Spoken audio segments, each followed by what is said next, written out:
तस्वुर का आलम वो दिले आशिकी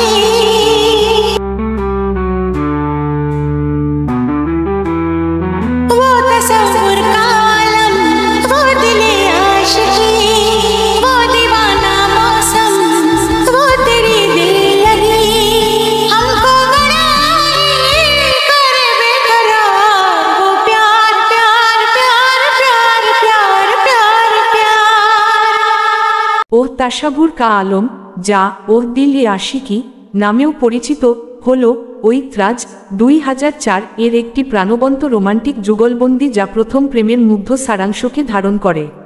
উদিত নারায়ণ এবং অলকা ইয়াগনিকের কোমল সুরে গেয়ে গানটি গভীর প্রেমে পড়ার আনন্দ এবং অস্থিরতা প্রকাশ করে।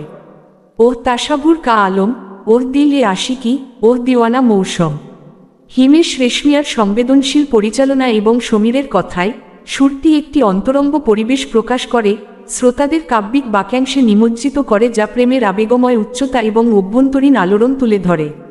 অক্ষয় কুমার এবং কারিনা কাপুরের উপর চিত্রিত ভিজুয়ালগুলি সুন্দরভাবে গানের হৃদয়গ্রাহী মেজাজকে পরিপূরক করে, চাঁদের আলোয় আকুল আকাঙ্ক্ষা এবং অব্যক্ত মুহূর্তগুলিকে তুলে ধরে। ঘনিষ্ঠতা ভিডিওটি ভালো লাগলে একটি লাইক ও চ্যানেলটি সাবস্ক্রাইব করে আমাদের সাথে থাকবেন।